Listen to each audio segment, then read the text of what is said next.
Assalamualaikum warahmatullahi wabarakatuh. Waalaikumsalam warahmatullahi wabarakatuh.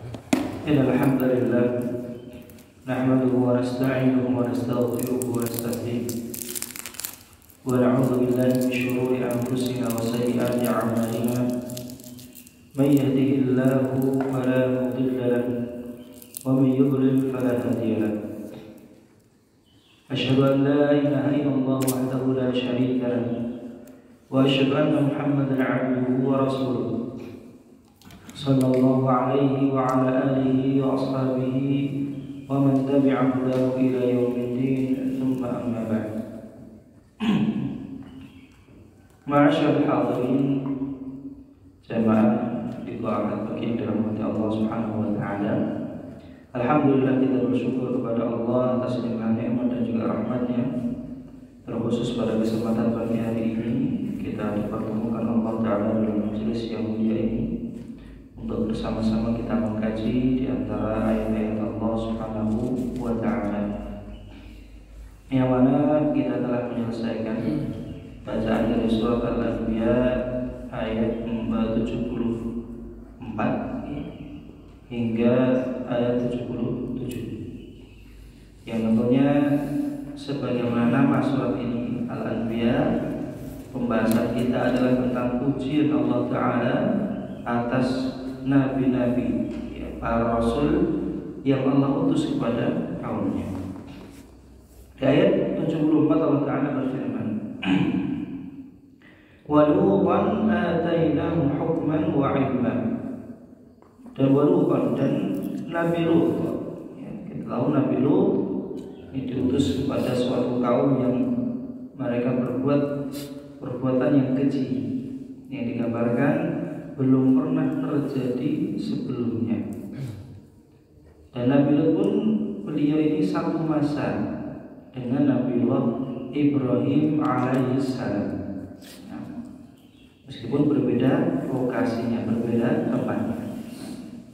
Allah firmankan, dan Lut atainahu, kami berikan kepadanya hukman, hukum, yakni kemampuan untuk menetapkan hukum yang adil di tengah-tengah manusia.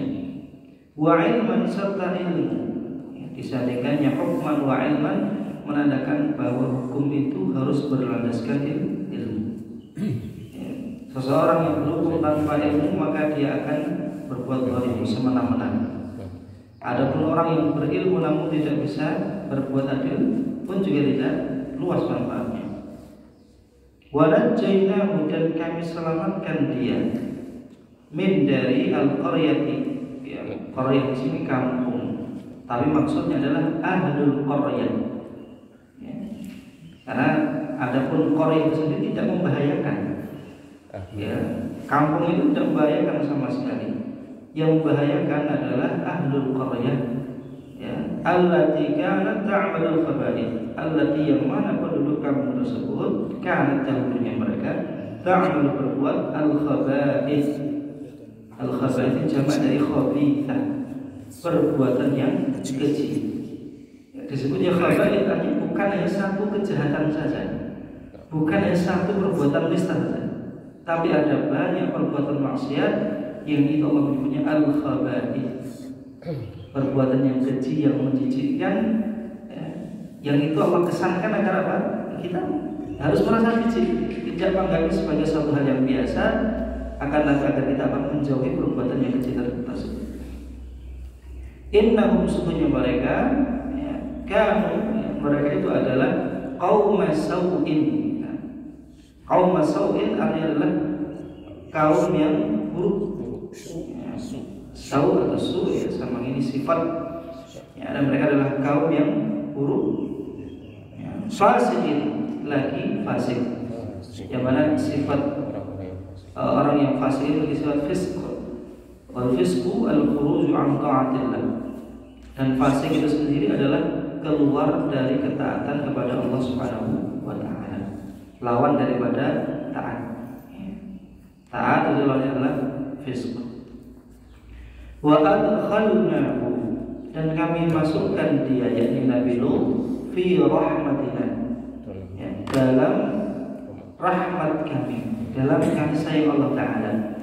Innahu minas sholihin, sesungguhnya dia termasuk orang-orang yang saleh. Kalau sebelumnya Allah mensifati kaumnya itu kaum yang fasik, Allah mensifati Nabi Nuh, Nabi Lut ini termasuk golongan orang-orang saleh. Nah, kita masuk pada tafsirnya. Hadza, ya, yang demikian ini sana'un minallah. Sana artinya adalah sanjungan. Ada kata alhamdulillah artinya pujian, ada kata as-sana artinya sanjungan. Apa bedanya? Kalau alhamdulillah pujian itu memiliki sifat yang khusus ya. Dan pada hal tertentu ya, dipuji itu karena ada kelebihan. Okay? Tidaklah kita memuji seorang kecuali karena apa? Ada kelebihan. Nah, dan pujian itu mutlak milik Allah Subhanahu wa Ta'ala. Maka kata alhamdulillah diartikan segala puji itu karena alif lamnya itu sifatnya adalah lil istighraq, untuk mencakup, meliputi bahwa Allah itu terpuji dalam semua hal, dalam semua sifat, dalam semua namanya. Ya, bukan Allah itu punya nama Al-Qahhar yang maha memaksa, Azizun Dzuntiqam, ya, Allah itu maha perkasa lagi, Dzuntiqam yang membalas dendam. Nah, masa Allah balas dendam? Masa Allah maksa? Iya. Yang dibalik semua itu terdapat hikmah, terdapat ya, sifat adil Allah Subhanahu wa Ta'ala. Bukankah ketika Allah menghukum orang-orang kafir karena kezaliman mereka kepada orang-orang muslim misalkan, itu merupakan sebuah keadilan? Ya, ya. Bukankah ketika Allah Ta'ala memberikan rezeki, berikan keutamaan kepada orang yang berbuat baik, maka disitulah ya, terdapat apa? Kelebihan dari Allah. Ya. Maka semua sifat Allah, baik ketika Allah memberikan nikmat ataupun menimpakan musibah, itu Allah Ta'ala terpuji. Bahkan Rasulullah SAW ketika mendapati sesuatu yang di luar harapan beliau tetap bersyukur. Alhamdulillahi ala kulli hal. Yani segala puji bagi Allah dalam setiap kondisi. Itu alhamdulillah. Adapun as-sana adalah sanjungan. Sanjungan adalah pujian di atas pujian. Sebagaimana dalam tafsir Al-Fatihah itu ya.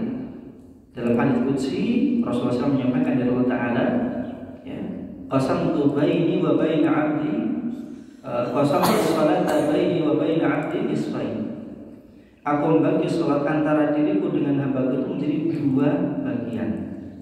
Separuh untuk Allah, separuh untuk hambanya. Ketika hamba mengucapkan alhamdulillah, maka Allah mengatakan hamidani 'abdi, hamba-Ku memujiku.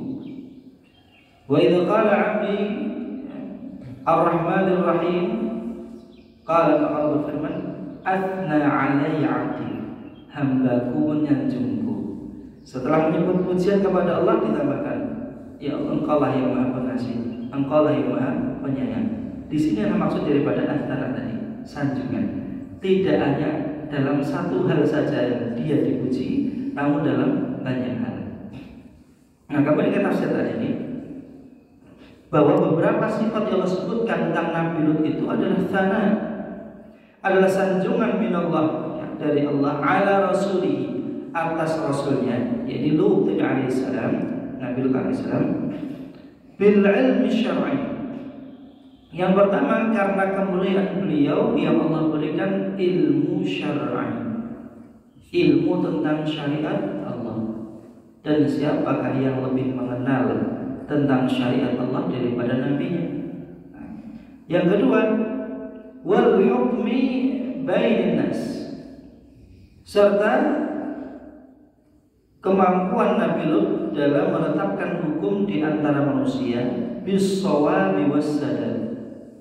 Bis-shawab itu sesuai dengan kebenaran, was-sadad artinya tidak menyimpang, lurus.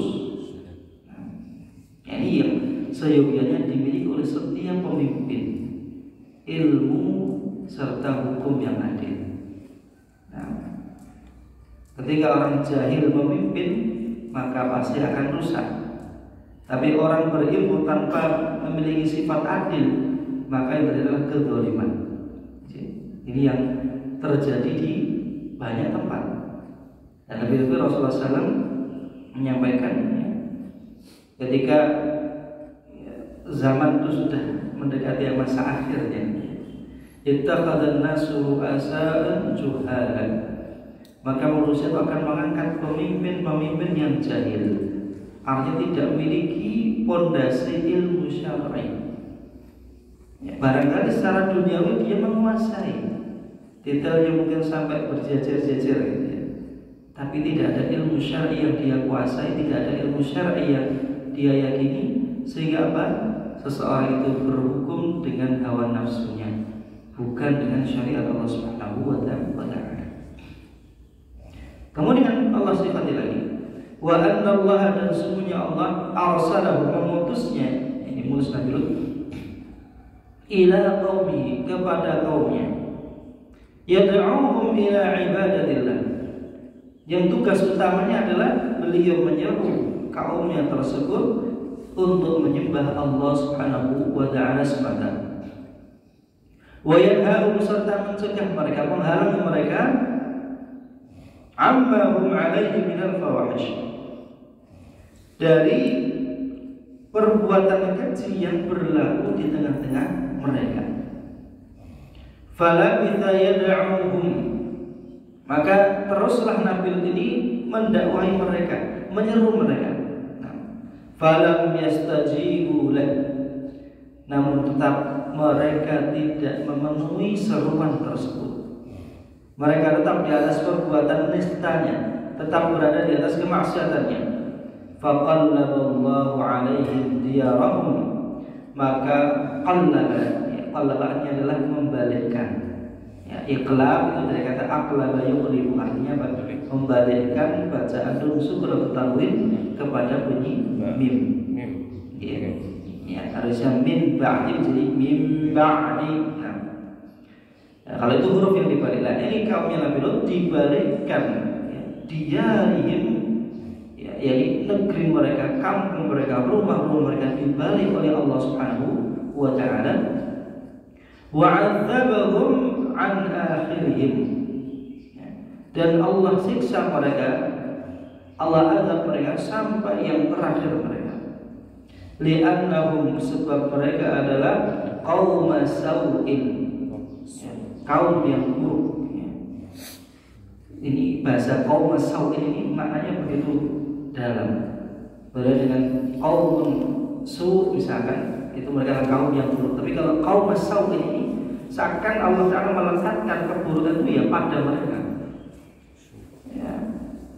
Mereka adalah kaum yang kaum keburukan bahasa ini. Betul-betul mereka itu kaum yang sangat-sangat buruk. Fasikin, lagi fasik. Ya, mengapa demikian? Kadzabu ad-da'i, karena mereka mendustakan sang dai, yakni sang Nabi Lut alaihissalam. Wa tawa'aduhu bil ikhraj, sudah mereka mendustakan, mereka kemudian menebar fitnah, menghasut untuk apa? Mengusir Nabi Lut. Ya. Ketika Nabi Lut mengingatkan mereka, ya, bahwa ini adalah anak-anak perempuan, ya, yang mereka ini lebih suci, lebih baik, hingga beliau mengatakan, alaisa minkum rajulun rasyid, tidakkah di antara kamu ada seorang laki-laki yang masih ya sehat akalnya? Rajulun rasyid itu seorang laki-laki yang ya elok, ya, tidak hanya secara fisik dia bagus, tapi dari akalnya, dari nalurinya itu sehat. Tapi ternyata kalimat yang demikian ini justru mereka anggap sebagai apa? Perkataan yang sok suci, hingga mereka berkata, akhriju ala Lutin min qaryatikum, sudah usirlah itu Lut dan keluarganya itu dari kampung kalian. Innahum unasun yatatahharun, mereka itu cuma orang yang sok suci aja. Mereka cuma orang-orang yang sok suci. Kalimat yang sama yang terulang di masa kita sekarang. Ketika banyak para dai menyampaikan, atau bahkan kita masyarakat saat ini tentang buruknya, ya, jeleknya yang namanya LGBT dan yang lainnya. Jelas secara naluri kita, secara akal kita membencinya. Tapi mereka akan mengatakan kalau itu suatu suci. Ya, ini kan hak kita sebagai manusia. Kenapa tidak boleh? Ya, kenapa Allah yang menciptakan kita laki-laki dan perempuan, ya, tanpa adanya apa istilahnya batasan? Ya sudahlah, kita manusia bebas. Ya, itu urusan saya, privasi saya. Kenapa harus Anda apa istilahnya? Kenapa Anda harus meresoki, ya, mencampuri urusan pribadi saya? Sampai seperti itu.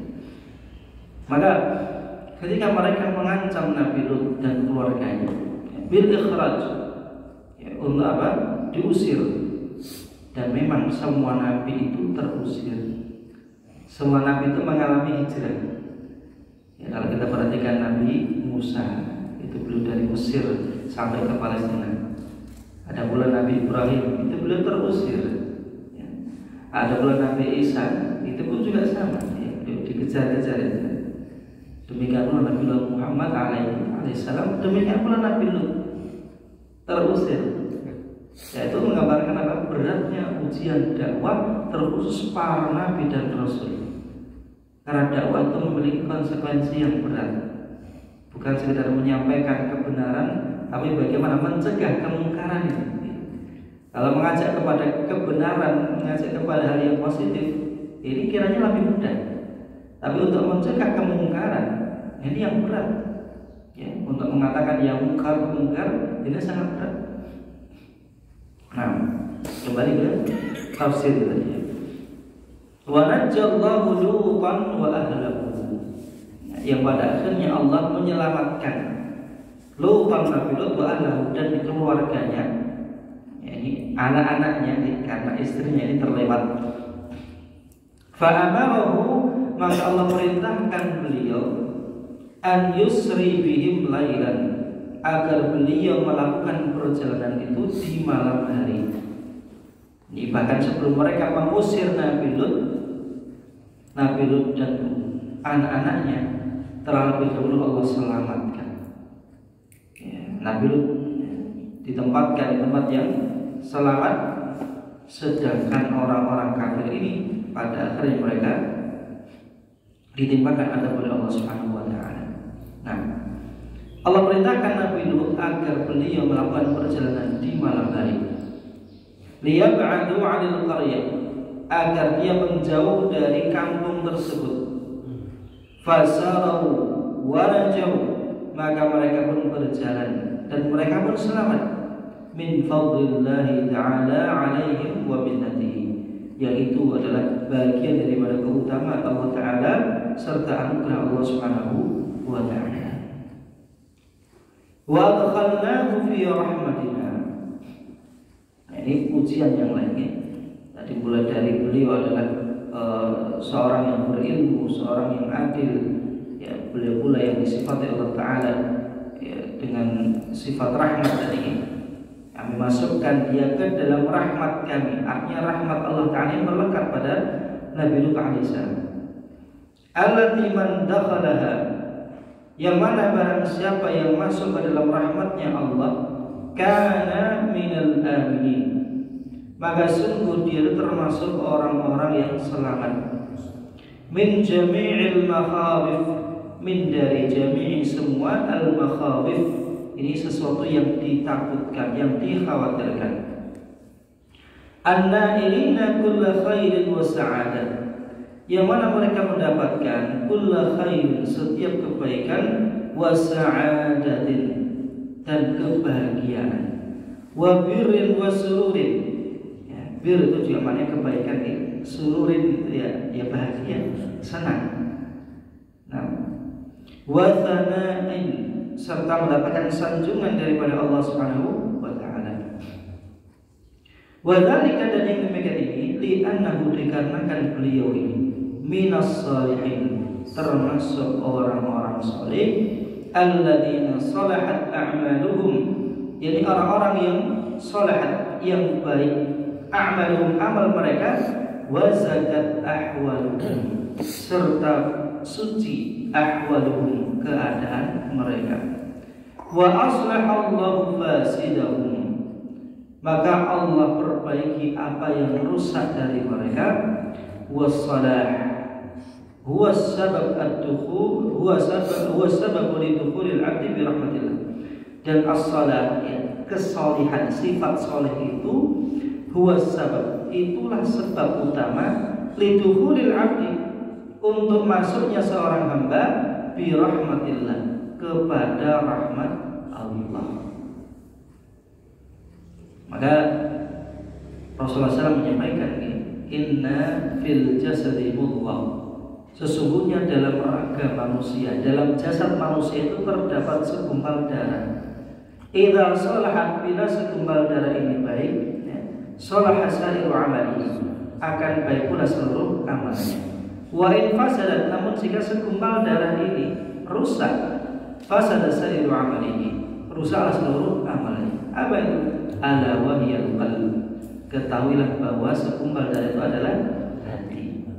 Ya, maka kebaikan semua tadi, kesalihan semua tadi tidak akan terwujud illa bisolahil qalbi, kecuali dengan kesalihan yang berangkat daripada hati. Yang semua nabi ini dijamin kesalihannya, yang rusak Allah perbaiki, ya, yang cacat Allah sempurnakan, sehingga mereka disifati dengan al-ma'sumun atau al-ma'sumi, mereka yang terjaga dari dosa dan maksiat. Nah, lebih-lebih Rasulullah itu bahkan tidak hanya secara maknawi, ya, tapi secara hissi, secara fisik, betul-betul dibedal dada beliau, dicuci, ya, jantungnya atau hatinya itu, ya, dengan air zam-zam, ya, yang itu sebagai bentuk apa? Penyucian jiwa tadi, ya, penyucian jiwa bahkan secara fisik. Nah, kama sebagaimana annal fasad, bahwasanya kerusakan, sababun lihirmanir rahmah, lihirmanihi ar-rahmah wal khair, sebagaimana kerusakan, yakni kerusakan pada jiwa, pada amal itu adalah sebab hirman. Hirman itu diharamkannya, ya, sebab terhalangnya seorang ar-rahmah wal khair, dari rahmat Allah dan juga kebaikan. Wa a'zamun nasi shalahan, dan manusia yang paling agung kesalihannya, al-anbiya alaihi salam, adalah para nabi alaihi salam. Walihada, oleh karenanya, yasifuhum bis salah, Allah mensifati mereka itu dengan kesalihan. Wa qala Sulaiman alaihi salam, dan berkatalah Nabi Sulaiman alaihi salam, wa adkhilni bi rahmatika fi ibadika salihin, ya Allah, masukkanlah aku ke dalam rahmatmu, atau dengan rahmatmu, fi, di dalam ibadika, para hambamu, as-salihin, yang salih. Nah, kata salih ini begitu luar biasa. Mendengar saya itu sudah terjun, ya, orang-orang salih, ya, sebagaimana solusi agar hati kita terjaga, ya, kan soleh kumpulan. Ini Ustaz Saleh di sini. Kumpul ya Ustaz Saleh dengan ikhlas. Nah, ya, inilah rahmat Allah kepada hambanya. Beruntunglah seorang yang diberikan hati yang baik tadi, ya. Karena hati itu setiap hari diintai oleh setan, oleh iblis, diintai oleh fitnah. Fitnah dalam artian cobaan dan ujian, baik itu fitnah syubhat ataupun fitnah syahwat. Fitnah syubhat yang meliputi unsur-unsur akidah, keyakinan tadi. Lebih-lebih hembusan fitnah daripada orang-orang sekuler, orang-orang liberal. Ya, kenapa kita tidak, apa bahasanya, ya, kita sama kan dengan agama yang lain. Tujuan kita sama, yang masuk surga. Tujuan kita sama, menyembah Tuhan. Hanya mungkin caranya yang berbeda. Nah, ini kan keliru. Ya, prinsip kita apa? Lakum dinukum waliyadin. Kita toleransi. Ya, monggo silakan Anda dengan agama Anda, saya dengan agama saya. Tapi jangan kemudian menyamakan antara masing-masing agama tadi. Itu yang tidak boleh. Toleransi boleh. Bahkan Rasulullah di Madinah itu ya hidup berdampingan dengan orang Yahudi, orang Nasrani. Ya, Bahkan ketika di Makkah itu bersama dengan orang-orang musyrik.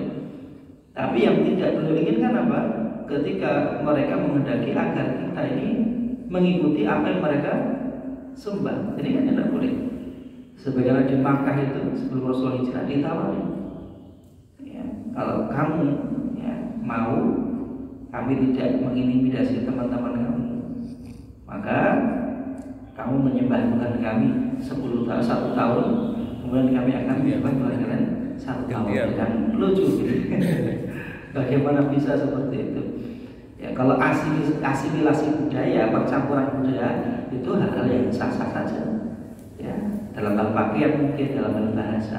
Tapi kalau percampuran ibadah, percampuran agama, ini yang tidak boleh. Ya, ini yang tidak boleh. Baik, kembali ke tafsirnya. Kemudian satu lagi, wa Nuhan, ya, Allah memberikan contoh yang lain. Dan Nuh, innada min qablu, ketika dia menyeru, ini berdoa ya, kepada Allah Subhanahu wa Ta'ala min qablu, sebelum itu ya. Fastajabna lahu, maka kami ijabah ya, kami jawab doanya. Fanajainahu, maka kami selamatkan dia, wa ahlahu, dan juga keluarganya.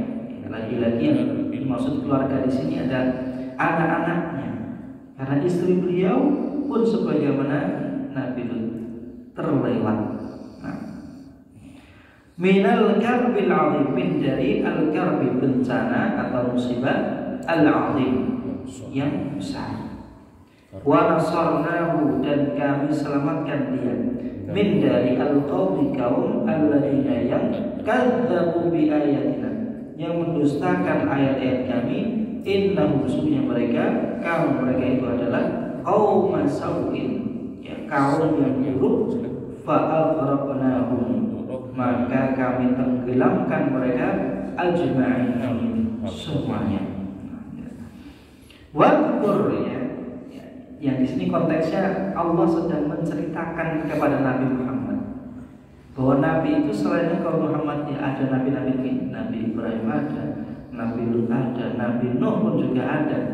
Wadkur, maka ingatlah abdana, hamba kami, wa rasulana, dan rasul kami, utusan kami, Nuhan alaihissalam, Nabi Nuh alaihissalam, muthbitan madihan. Di sini Allah Ta'ala muthbitan, menetapkan status Nabi Nuh sebagai seorang nabi, seorang rasul, madihan, serta Allah memuji ya.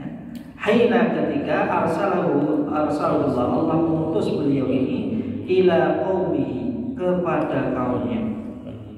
Fala bitha, maka beliau tinggal, fihim, di tengah-tengah mereka, alfasanatin, 1000 tahun, illa khamsina aman, kurang hanya 50 tahun. Ya, Masya Allah ya. 1000 tahun kurang 50 ini 950 tahun. Kalau kita diberikan umur itu ya, seakan hidup 9 kali, mungkin 10 kali ya. 10 kali hidup, mati hidup lagi ya. Karena usia 100 tahun kan hidup kabut ya, pun keempat ya, pun bayar. Nah, ini Nabi Nuh 950 tahun, berarti awal muda gitu.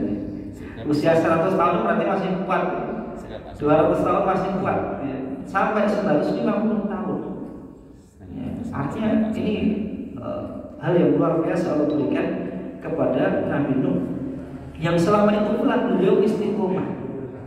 Ini kan yang berat ini, selama itu pula beliau istiqomah, karena hingga akhirnya beliau itu berdoa kepada Allah Ta'ala, ya, Rabbi la tadar 'alal ardi minal kafirin dayyara.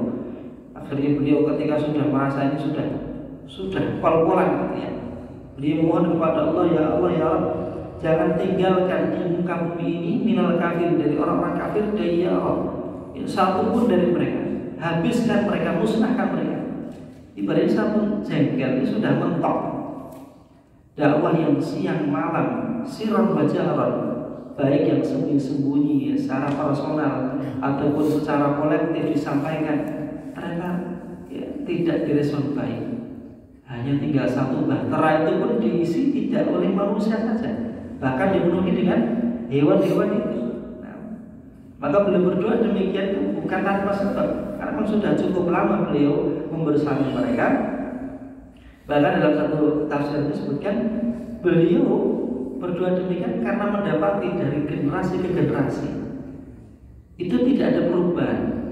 Ya, maka beliau katakan, innaka in tadharhum, ya Allah, jika engkau biarkan atau sisakan mereka ini, ya, maka mereka akan menyesatkan padamu, yudhillu an ibadaka, mereka akan menyesatkan padamu, wala yalidu illa fajiran kafar, dan mereka tidak akan melahirkan keturunan generasi kecuali yang fajir, artinya pendosa, kafar lagi kufur. Ini berdasarkan pengalaman beliau, pengamatan beliau, bahwa ternyata dakwah dari anak cucunya, ya, dari bongkotannya sampai ujungnya ini tidak berubah. Ya, maka seakan beliau berkesimpulan, sudah ya Allah, habiskan saja, biarkan yang sedikit yang tersisa ini yang akan membangun peradaban yang baru. Fastajabna lahu, maka itu diijabah oleh Allah. Diselamatkanlah Nabi Nuh dalam bahtera bersama keluarganya dan para pengikutnya yang saleh, sedangkan orang-orang kafir itu ditenggelamkan oleh Allah Subhanahu wa taala. Nah, kembali ke sini. Beliau tinggal di tengah-tengah umatnya 1000 tahun, kurangnya hanya 50. Yad'uhum ila ibadatillah, yang sama beliau menyeru mereka agar beribadah kepada Allah semata. Wa yanhahum 'anil syirki bihi, dan beliau melarang, mencegah mereka dari perbuatan syirik kepada Allah. Wa yubdi fihim wa yu'id, beliau menampakkan kepada mereka wa yu'id, dan mengulang-ulang. Ya, maksudnya adalah menunjukkan, ya, kebenaran serta mengulang-ulangnya. Wa yad'uhum, beliau menyeru mereka sirran wa jahran, baik secara diam-diam maupun secara terang-terangan, walailan wa naharan, baik malam hari maupun siang hari. Wa falamma malam, maka, ya, taktala ra'ahum, beliau melihat mereka ini, kaumnya ini, la yanja'u fihimul wa'd, tidak bermanfaat, tidak berpengaruh semua nasihat, semua peringatan yang beliau sampaikan. Wala yufidu, dan tidak berfaedah ladaihim, di hadapan mereka, az-zajr, zajr itu peringatan keras, ya. Nada rabbahu, maka beliau berdoa kepada Rabbnya, meminta kepada Allah. Nah, ini doanya, Rabbi la tadar 'alal ardi minal kafirina dayyara. Ya Rabbi, ya Rabbku. Kenapa tidak Allahumma? Kenapa kata Rabb? Karena Rabb ini adalah zat yang dengan sifat gitu, ya, memiliki, menciptakan dan mengatur. Pada segala sumber daya itu, segala kekuatan daya dan upaya itu dari Allah, ya Rabbul Alamin, pemilik semesta. Ibaratnya Allah, beliau meminta agar Allah menggerakkan alam ini, ya, untuk membinasakan kaumnya yang kufur tadi. Maka mengatakan Rabbi la tadar, ya Allah, ya Rabb, jangan engkau tinggalkan alal ardi, di atas muka bumi ini, ya, minal kafirin, dari orang-orang kafir itu dayyaran. Ya, dayyaran itu maknanya sebenarnya dari kata diyar. Diyar itu rumah. Dayyar artinya para pemilik rumah. Ya, sama dengan Korea tadi, artinya kampung, maksudnya adalah pemilik kampung. Jadi bagaimana dahsyatnya doa beliau. Tidak hanya, ya Allah, jangan biarkan orang di kampung ini, tapi apa? Di muka bumi ini. Maka doa ini dijawab kalau betul-betul banjir itu tidak hanya menimpa dalam lokal kampung itu. Ada yang bahkan menyebutkan adalah banjir terbesar dalam sejarah dunia ini. Ya, yang banjirnya bermalam-malam, berhari-hari, menenggelamkan, ya, semua yang tidak beriman tadi. Betul-betul dihabiskan peradaban manusia yang kafir itu, tinggal peradaban Nabi Nuh. Yang nantinya itu menjadi cikal bakal peradaban yang baru manusia, ya, termasuk sampai kepada kita ini juga dari jalur Nabi Nuh.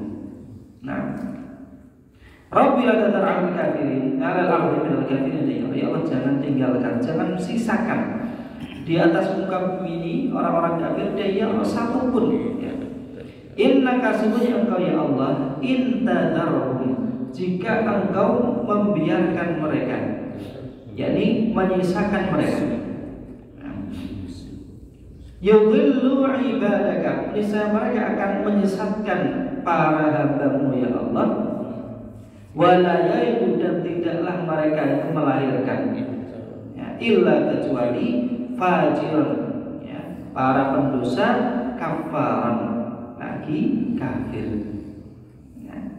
Ini kesimpulan ya, bukan vonis tapi kesimpulan dari Nabi Nuh ya, yang selama ini beliau berdakwah siang dan malam ya, terang-terangan maupun diam-diam, semua tidak ada yang berfaedah, hanya sedikit saja. Nah, fastajaballahu lahu, maka Allah mengijabah doa beliau. Fa'aghraqahum, maka Allah menenggelamkan mereka. Walam yabqa, dan tidaklah tersisa minhum, dari mereka orang-orang kafir ini, ahadan, seorang pun, tidak ada satupun orang kafir. Wa najjallahu Nuhan wa ahlahu, dan Allah selamatkan Nabi Nuh dan juga keluarganya. Wa man ma'ahu, dan siapa saja yang bersama beliau, minal mu'minin, dari orang-orang mukmin, fil fulki al-mashhun, di dalam bahtera yang berlayar itu. Wa ja'ala dzurriyyatahu humul baqin, dan Allah jadikan keturunan Nabi Nuh inilah al-baqin, yang tersisa. Wa nasarahumullahu ala qaumihi al-mustahzi'in, dan Allah selamatkan beliau ya, dari kaumnya al-mustahzi'in, yang mengolok-olok. Ya, kapan mereka mengolok-olok? Ketika Allah perintahkan Nabi Nuh untuk membuat kapal. Ya, anusna'il fulka bi a'yunina wa yahwa wahyina. Wahai Nuh, buatlah kapal, buatlah bahtera ya, dengan pantauan kami serta dengan petunjuk wahyu dari kami. Namun apa? Kaum yang mengolok-olok di tengah kemarau yang berkepanjangan, Nabi Nuh taktik bikin kapal. Bukan sembarang kapal, ini kapal yang besar. Padahal tidak ada istilahnya lautan ya, untuk berlayar, karena beliau bukan nelayan. Ini buat kapal di tengah-tengah kekeringan yang panjang yang diolok-olok oleh mereka. Ya, hingga Nabi Nuh mengatakan, in taskharu minna fa inna naskharu minkum kama taskharu. Kalau sekarang kalian mengolok-olok kami, tunggu saja, kami akan mengolok-olok kalian, kami akan mentertawakan kalian. Dan betul terjadilah itu ketika takdir Allah terjadi, yang diturunkan hujan yang maha dahsyat. Nabi Nuh bersama keluarganya yang beriman masuk ke dalam bahtera, tinggallah orang-orang kafir dengan keseluruhannya. Dan yang terlewat dari kaum dari Nabi Nuh ini bukan hanya istrinya beliau ini, yang ditambahkan dan Quran adalah putranya. Wa nada Nuhun ibnahu, dan Nabi Nuh memanggil putranya, ya bunayya rakam ma'ana, wahai anakku leger ya. Bunayya itu kalimat lembut ya, kalimat sayang. Irkam ma'ana, naiklah bersama kami ya. Namun apa kata anaknya? Sa'awi ila jabalin ya'simuni minal ma'. Tidak, saya tidak mau. Saya akan naik ke atas gunung ya, aku akan selamat dari banjir ini. Padahal Nabi Nuh sudah dapat clue dari Allah ya, bahwa tidak ada yang selamat ya, dari banjir di Allah Ta'ala ya, illa man rahim ya. Qala la 'asima al-yawma illa man rahim. Tidak ada yang selamat ya, min amrillah, dari musibah ini, dari Allah Ta'ala ini, kecuali yang dirahmati. Fahala bainahum al-maut, maka keduanya dipisahkan dengan ombak yang maha dahsyat, pada sekali bukan di lautan ini. Fakana minal mughraqin, maka jadilah anaknya Nabi Nuh ini termasuk yang tenggelam. Itu semuanya karena pengaruh pergaulan. Ini poin terpentingnya. Kenapa sampai anaknya Nabi Nuh ini terlepas? Karena pengaruh pergaulan. Dia terlanjur ya masuk bersama dengan orang-orang kafir, Yang itu tidak ada di tangan Nabi Nuh. Ya, tidak ada di tangan Nabi Nuh. Yang qadarullah anaknya termasuk golongan orang-orang kafir. Maka yang terakhir ya, semua sifat yang baik tadi ini, baik Nabi Lut maupun Nabi Nuh itu tentang sifat kesalehan, jangan berhenti pada diri kita. Namun hendaknya kita menjadi seorang yang salihun wa muslihun. Apa maksudnya? Salihun li nafsi, kita salih untuk diri kita sendiri, muslihun li ghairihi. Kemudian apa? Memperbaiki orang lain. Kita tularkan kesalehan itu pada orang lain. Kita ajak mereka untuk sholat, kita ajak mereka untuk mengaji misalkan. Ya, serta kita cegah anak kita, keluarga kita, tangga kita dari segala bentuk kemungkaran. Ini akan menjadi sebab datangnya rahmat Allah yang menjadikan diri kita semakin baik, keluarga kita semakin baik, serta kampung kita, negeri kita semakin diberkahi. Insyaallah taala amin ya rabbal alamin. Demikian ma'asyiral hadirin kajian pada kesempatan pagi hari ini, semoga bermanfaat. Hadza wa sallallahu ala Muhammad. Wassalamualaikum warahmatullahi wabarakatuh. Waalaikumsalam warahmatullahi wabarakatuh.